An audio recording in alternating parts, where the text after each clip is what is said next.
નમસ્તે ફ્રેન્ડ્સ, મારું નામ છે મિતેશ મિસ્ત્રી. હું એક કોર્પોરેટ ટ્રેનર છું. સાથે સાથે I am also into mutual fund, DMIT consultation, Yoga Prana Vidya practices, meditation and green energy. આજે હું જે તમારી સાથે શેર કરવા જઈ રહ્યો છું એ ટૉપિકનું નામ છે the journey from college to corporate. 3 વસ્તુ હું તમારી સાથે ડિસ્કસ કરીશ મિત્રો. એક, વોટ, વાય અને હાઉ. કોલેજ લાઈફ તમે એન્જોય કરી રહ્યા છો, એક મજાની લાઈફ એન્જોય કરી રહ્યા છો. ફ્રેન્ડ્સ સાથે ફરવાનું, ફ્રેન્ડ્સ સાથે મસ્તી કરવાનું, લોંગ ડ્રાઈવ પર જવાનું, કેન્ટીન, ઘણીવાર આપણે ક્લાસીસ બંક પણ કરીએ છીએ, રાઈટ. આ એક મજાની લાઈફ તમે કોલેજ એન્જોય કરી રહ્યા છો. પણ નોઈંગલી અનનોઈંગલી ધીરે ધીરે આપણે એક નવી લાઈફ તરફ આગળ વધી રહ્યા છે અને એનું નામ છે કાં તો રિયલ લાઈફ યા તો કોર્પોરેટ વર્લ્ડ.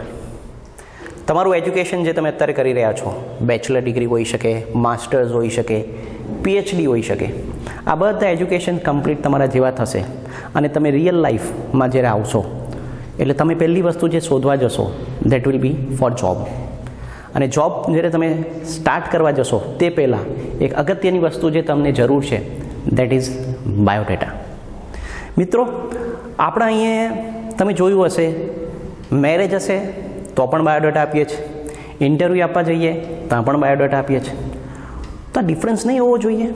યસ, તો યસ, તમારે પહેલી વસ્તુ જે કરવાની છે, શીખવાની છે, જાણવાની છે અને સમજવાની છે કે બાયોડેટા શું છે, રિઝ્યુમ શું છે, CV શું છે, આ 3માં તફાવત શું છે, બાયોડેટા કાં આપવો જોઈએ, રિઝ્યુમ કાં આપવો જોઈએ, ક્યારે આપવો જોઈએ, આ શીખવું બહુ જરૂરી છે.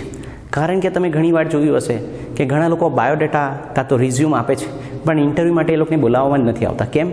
કારણ કે મેં જોયું છે ઘણીવાર આપણે બાયોડેટા બીજામાંથી કોપી કરીએ છીએ, બીજાના લઈ લઈએ છીએ, ખાલી ઉપર નામ એડિટ કરી દઈએ છીએ.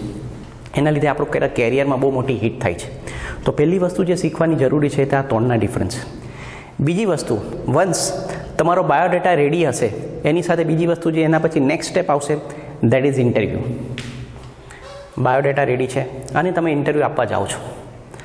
આટલા વર્ષમાં જે બી તમે શીખા છો, જાણ્યું છે, સમજ્યું છે અને જ્યારે ઇન્ટરવ્યૂના ટેબલ પર બેસો છો તો ટેબલની સામે જે વ્યક્તિ બેઠો હશે એને તમારે 10 થી 15 મિનિટમાં કન્વિન્સ કરવાનો છે કે sir yes, I am the right candidate for the right job. તો આ જે 15 મિનિટ છે તમારી પાસે, જેની અંદર તમે તમારા વિશે જે પ્રી રિપ્રેઝન્ટેશન કરો છો એ બહુ અગત્યનું છે. તો ઇન્ટરવ્યૂના ટાઈમ પર પણ 3 વસ્તુ શીખવી બહુ જરૂરી છે. એક, pre interview, second, during interview અને થર્ડ, પોસ્ટ ઇન્ટરવ્યૂ. ઇન્ટરવ્યૂ સાથે સાથે જ્યારે તમે તૈયારી કરો છો તો ઘણી વસ્તુ શીખવી બહુ જરૂરી છે, જેમ કે બોડી લેંગ્વેજ, પર્સનાલિટી, એટિકેટ્સ, તમારી communication skill, interpersonal skill, intrapersonal skill, તમારો પોતાના પર કોન્ફિડન્સ, આ બધી વસ્તુ શીખવી બહુ જરૂરી છે. સોફ્ટ સ્કિલ્સ ટ્રેનિંગ લેવી જરૂરી છે. મેં જોયા છે મિત્રો, ઘણા લોકોને નોલેજ, ડોમેન નોલેજ એ લોકોનું બહુ સારું હોય, એ લોકોની ફિલ્ડમાં એ લોકોને બહુ સારું નોલેજ હોય, પણ જ્યારે એને પ્રેઝન્ટ કરવાની વારી આવે ટેબલ પર ત્યારે એ લોકોને કોન્ફિડન્સ નથી હોતો, એ લોકો ગભરાઈ જાય છે. એ લોકોની ડ્રેસિંગ સ્ટાઇલ્સ એવી હોય છે કે ઇન્ટરવ્યૂમાં ઘણીવાર એ લોકો રિજેક્ટ થઈ જાય છે. એક સિમ્પલ એક્ઝામ્પલ આપું ફ્રેન્ડ્સ, સ્પોર્ટ્સ શૂઝ. આજે આપણે સ્પોર્ટ્સ શૂઝની ડેફિનેશન એવી છે કે સ્પોર્ટ્સના માટે યુઝ કરીએ છીએ, કાં તો આપણે એને જીન્સના સાથે વેર કરી શકીએ છીએ.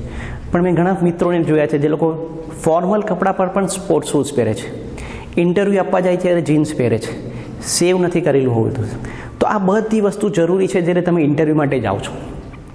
તો પહેલી વસ્તુ જે મેં તમને કીધી તેમ બાયોડેટા, CV, રિઝ્યુમ, સાથે સાથે બીજી જે અગત્યની વસ્તુ છે તે ઇન્ટરવ્યૂ. અને ઇન્ટરવ્યૂ સાથે સાથે જે અગત્યની વસ્તુ છે જે તમારે શીખવાની છે, ડેવલપ કરવાની છે, જે ઓનગોઈંગ પ્રોસેસ છે that is personality development, etiquettes, body language, તમારી communication skills, everything you have to learn and it is an ongoing process. તમે જોબ કરો કે બિઝનેસ કરો, ધીસ હેઝ ટુ હેપન. આ શીખવું બહુ જરૂરી છે. તો આ જે મારો વિષય હતો ઇટ વોઝ વોટ પાર્ટ. હવે આપણે વાત કરીએ સેકન્ડ ભાગની, વાય. આ કરવું કેમ જરૂરી છે. મિત્રો, આપણા બધાના લાઈફમાં ડ્રીમ્સ હોય, ગોલ્સ હોય, પ્લાન હોય જે આપણે એચીવ કરવા હોય. એઝ અ સ્ટુડન્ટ્સ અત્યારે હું વાત કરું તો તમારા ગોલ હશે એક સારું એજ્યુકેશન, સારી ડિગ્રી મેળવવી. વન્સ તમે રિયલ લાઈફમાં જ્યારે બહાર આવશો એટલે ગોલ્સ કયા હશે?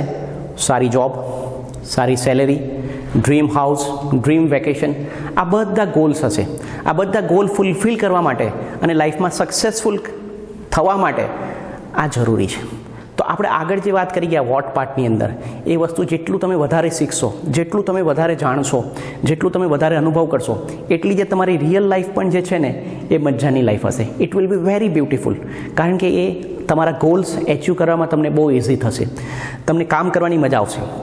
મેં ઘણા લોકોને જોયા છે, જોબ કરતી વખતે એ લોકોને પૂછો કાં જાઓ છો, જોબ પર જાય છે. અને ઘણા લોકો જોબ કરે છે તો they are enjoying the job. તો એ તમે એન્જોય કેવી રીતે કરી શકશો? તો જેટલી બી તમે સોફ્ટ સ્કિલ્સ પર કામ કરશો, તમારા personality development, interpersonal skill, intrapersonal skill, એ તમારા લાઈફમાં ગોલ એચિવ કરવામાં બહુ ઇઝી રહેશે. અને ગોલ્સની જ્યારે આપણે વાત કરીએ છીએ તો એક સેશન બીજું અગત્યનું આવી જાય છે જેને કહેવાય છે ગોલ સેટિંગ. તમારા શોર્ટ ટર્મ ગોલ હોઈ શકે, તમારા મિડ ટર્મ ગોલ હોઈ શકે અને તમારા લોંગ ટર્મ ગોલ હોઈ શકે. આ ગોલ સેટિંગ એક ઓનગોઈંગ પ્રોસેસ છે જે તમે રેગ્યુલર રિવ્યૂ કરવું જરૂરી છે. તો આ બધી વસ્તુ શીખવી જરૂરી છે. તો આ જે મારો પાર્ટ હતો વાય, કેમ જરૂરી છે. હવે વાત કરીએ કે શું કરવું જોઈએ આના માટે. તો આવામાં ડાંગ એકેડેમી તમારા માટે આ ઘણા આવા ટ્રેનિંગ પ્રોગ્રામ્સ લાવી રહી છે. રેગ્યુલર બેઝિસ પર આવા ટ્રેનિંગ પ્રોગ્રામ્સ અહીંયા થઈ રહ્યા છે. તો તમારે આપણા સ્ક્રીનની નીચે, આપણા વિડીયોઝની નીચે એક એડ્રેસ છે અને તમે અહીંયા લોકલ ડાંગ એકેડેમીને કોન્ટેક્ટ કરી શકો છો. આવા સેશન્સ ક્યારે થાય છે, કોના માટે થાય છે, કેટલા ઇન્ટરવલ પર થાય છે, એ જાણી તમે ડેવલપ થાવ અને લાઈફમાં ગ્રો થાવ. Wish you all best of luck. Good wishes. Thank you.